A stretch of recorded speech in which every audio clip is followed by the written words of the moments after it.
Hello welcome in dear science. मैं हूं अरुण कुमार यादव और आज हम देखने वाले हैं क्लास 8 का जो चैप्टर नंबर 11 है फोर्स एंड प्रेशर। इसके ऊपर बेस्ड कुछ एमसीक्यूज।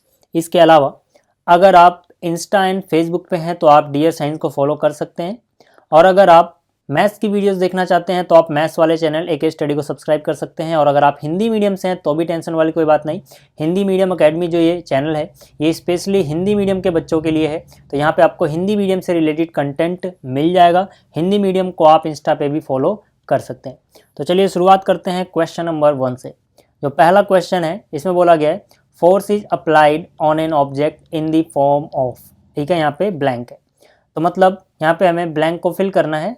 हमसे पूछा गया कि जो फोर्स है वो हम किस फॉर्म में किसी ऑब्जेक्ट पे अप्लाई करते हैं। आपके पास 4 ऑप्शन है। ऑप्शन ए पुश और पुल, ऑप्शन बी कॉन्टैक्ट और non contact force, option C pressure, option D magnitude. तो जाहिर सी बात है, जब आपने चैप्टर पढ़ना शुरू किया था तो शुरू में ही मैंने आपको समझाया था कि जो फोर्स होता है वो in the form of push और पुल अप्लाई किया जाता है। ठीक है, तो फोर्स को हम पुश या पुल की फॉर्म में अप्लाई करते हैं। ठीक, तो ये पहला हो गया। दूसरा जो क्वेश्चन है यानी क्वेश्चन नंबर 2, इसमें बोला गया SI unit of force is. आपके पास फिर से 4 ऑप्शन है, Newton, kilogram, pascal and nano power. ये क्वेश्चन काफ़ी इंपॉर्टेंट है क्योंकि बहुत बार एसआई यूनिट पूछी जाती है फोर्स की। ठीक, और आप ट्राई करो कि आप कमेंट में इसका आंसर दे पाओ। ठीक है, तो देखो इसका जो सही आंसर है वो क्या है, वो है ऑप्शन ए यानी कि न्यूटन। जो न्यूटन होता है ये एसआई यूनिट है फोर्स की। ठीक है, तो इसको आप याद रखना, बहुत इंपॉर्टेंट है। आगे चलते हैं। अगला है जो क्वेश्चन नंबर 3, इसमें बोला गया है the force exerted by the earth to pull the objects towards itself is called. ठीक है, फिर से आपके पास 4 ऑप्शन है। Option A electrostatic force, option B gravitational force, option C muscular force, option D contact force. तो मतलब वो फोर्स जो अर्थ दूसरे ऑब्जेक्ट्स पे लगाती है ताकि वो उनको अपनी तरफ खींच सके, उस फोर्स को हम क्या बोलते हैं, ये पूछा गया। तो बहुत ही ईजी सा आंसर है इसका। ठीक है ना, ऑप्शन बी ऑलमोस्ट आप सबको पता होगा। इसको हम बोलते हैं ग्रेविटेशनल फोर्स। ठीक, अगला जो क्वेश्चन है यानी क्वेश्चन नंबर 4, इसमें बोला गया फोर्स में चेंज दी। मतलब फोर्स क्या क्या चेंज कर सकता है ये हमसे पूछा गया है। ऑप्शन ए है motion of the body, option B speed of the body, option C shape of the body and option D all of these. तो जाहिर सी बात है यार, अगर आप किसी चीज़ पे फोर्स लगाओगे तो उसका मोशन भी चेंज हो सकता है। मतलब अगर वो रुका हुआ है तो मोशन में आ जाएगा, और मोशन में है तो रुक जाएगा। स्पीड भी घटाई या बढ़ाई जा सकती है फोर्स के एप्लीकेशन से। शेप में भी चेंज किया जा सकता है।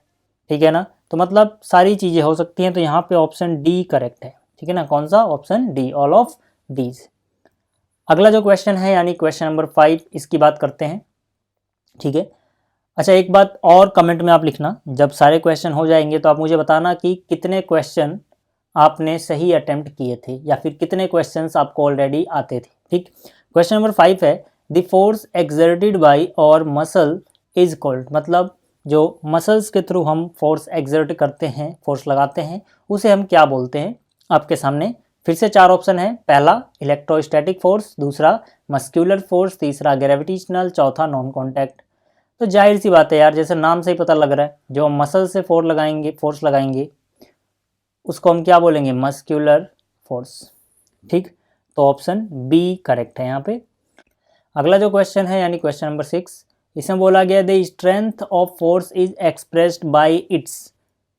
Option A weight, mass, magnitude या फिर लॉन्गिट्यूडनल फोर्स। मतलब जो फोर्स है वो कितना है, उसकी स्ट्रेंथ क्या है, ये हम कैसे एक्सप्रेस करते हैं। ठीक है, तो हम एक्सप्रेस करते हैं उसके मैग्नीट्यूड से। तो यहाँ पर ऑप्शन सी सही है, यानी कि फोर्स की स्ट्रेंथ हम उसके मैग्नीट्यूड से बताते हैं। मैग्नीट्यूड का क्या मतलब वो समझा देता हूँ।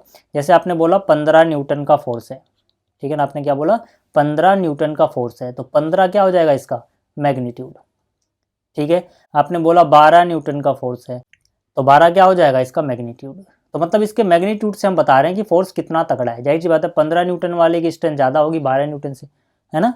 तो मतलब जो स्ट्रेंथ होती है फोर्स की वो उसके मैग्नीट्यूड से एक्सप्रेस की जाती है। अब देखो जो अगला क्वेश्चन है यानी क्वेश्चन नंबर 7, इसमें बोला गया है when two forces act in opposite directions then net force acting is the. आपके पास 4 ऑप्शन है। पहला सम ऑफ टू फोर्सेस, दूसरा डिफरेंस बिटवीन टू फोर्सेस, तीसरा बोथ ऑफ दीज या फिर नन ऑफ दीज। तो कहने का मतलब है कि अगर दो फोर्स अपोजिट डायरेक्शन में लग रहे हैं, जैसे कि एक फोर्स की डायरेक्शन इस तरफ है, दूसरा इसके बिल्कुल अपोजिट मान लो इस तरफ है, तो जो नेट फोर्स आएगा, ठीक है, वो हम कैसे निकालेंगे? तो जाहिर सी बात है, अगर ये दोनों उल्टी डायरेक्शन में, अपोजिट डायरेक्शन में है, ठीक, तो नेट फोर्स निकालने के लिए हम इनका डिफरेंस निकालेंगे। क्या निकालेंगे? डिफरेंस। यानी कि यहाँ पर ऑप्शन बी करेक्ट होगा। कहने का मतलब है, समझो कि इधर से 20 न्यूटन का फोर्स लग रहा है और इसके अपोजिट डायरेक्शन में समझो 5 न्यूटन का फोर्स लग रहा है, तो नेट फोर्स कितना आएगा और किधर आएगा? जाहिर सी बात है, अब इनका क्या निकालोगे? डिफरेंस।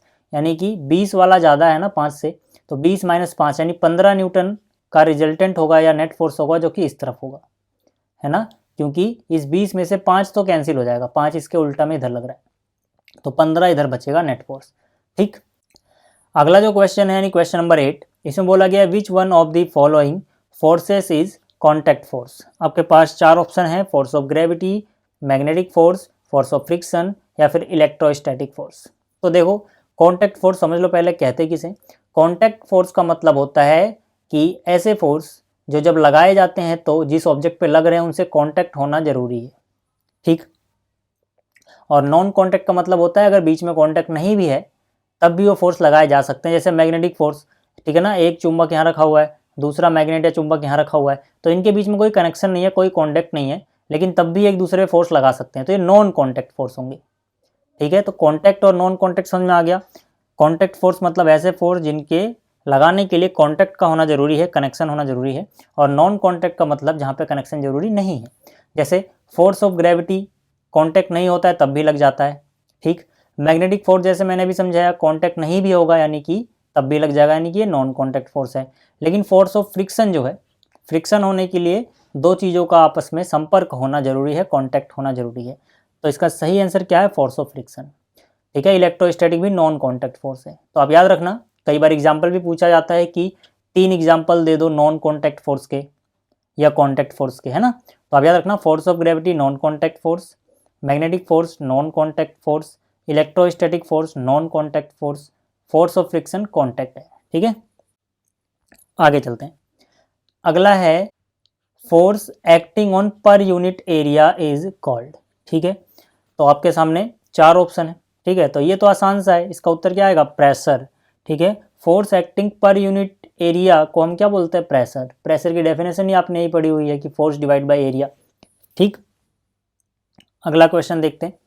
अगला क्वेश्चन है the pressure which is exerted by air around us is known as, मतलब जो हमारे अराउंड एटमॉस्फेयर में एयर है वो हम पे जो प्रेशर लगाती है उसे क्या कहते हैं? तो ये तो बहुत फेमस सा क्वेश्चन है, ठीक है ना। इसका आंसर है एटमॉस्फेरिक प्रेशर, ठीक है। क्या आंसर है इसका? ऑप्शन बी, यानी कि एटमॉस्फेरिक प्रेशर। तो उम्मीद करता हूँ आपको ये क्वेश्चन समझ में आए होंगे। इस वीडियो में इतना ही, जल्दी ही मिलेंगे अगली वीडियो में। इस वीडियो को देखने के लिए थैंक्स।